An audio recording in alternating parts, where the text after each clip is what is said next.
Tonight, primary results are in, and we are taking a look at what this means for your vote in November. There were several closely watched races among Republicans hoping to take on Democratic incumbents in a few months.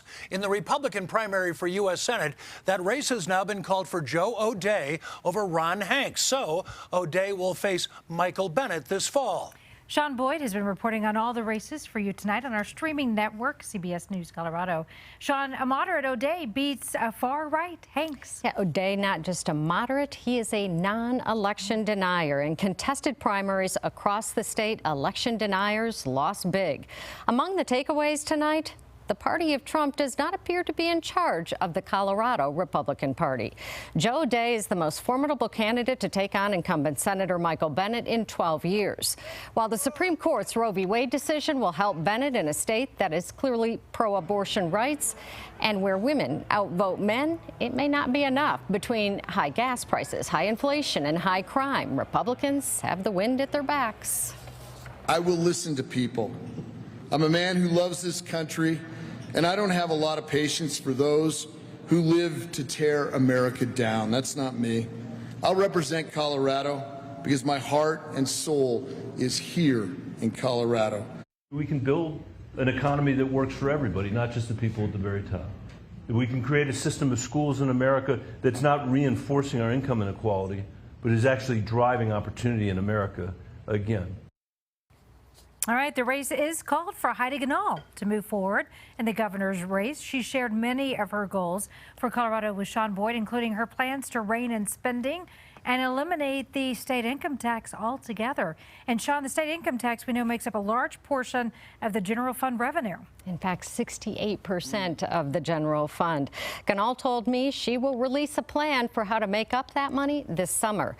She gathered with supporters in Sedalia tonight. An at-large CU region, Ganahl says she's already traveled the state and is the only Republican in 6 years to win a statewide office. Democrats spent millions of dollars to help her opponent, who they saw as easier to beat. And while their gamble failed, they forced Ganahl to spend more than she would have liked in the primary. Money is not an issue for incumbent Governor Jared Polis.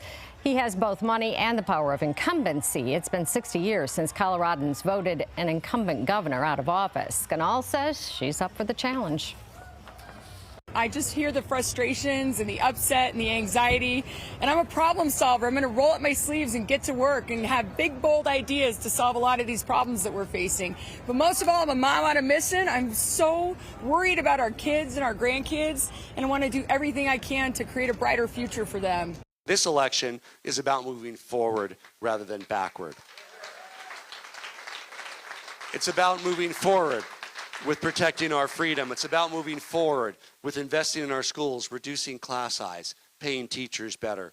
Forward with protecting our open spaces, our environment, and increasing access to enjoy all that Colorado has to offer. And moving on, voters also choosing Republican Pam Anderson in the primary race for Secretary of State. She beat out Mesa County Clerk Tina Peters and Mike O'Donnell. Sean, again, an election denier goes down to defeat, but in a blaze of glory, I guess you could say. She goes down denying that she was defeated, which makes you wonder if we'll ever have a normal election again. It also makes you wonder if Peters will run as a third party to be an antagonist in the race. Pam Anderson, the legitimate winner, she will take on incumbent Democrat Jenna Griswold in November. Anderson is a former Jefferson County clerk and past president of the Colorado Clerks Association.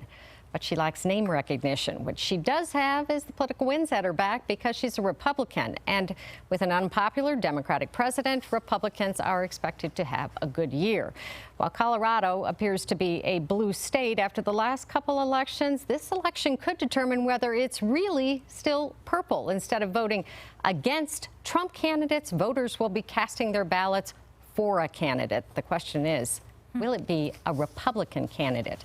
One thing you can count on between our U.S. Senate race and our Colorado Congressional District 8 race, one of the most competitive congressional districts in the country, we will see a lot of national attention and money this election. A lot of ads. Yes. All right. We just haven't seen enough of those already, right? Thank you, Sean.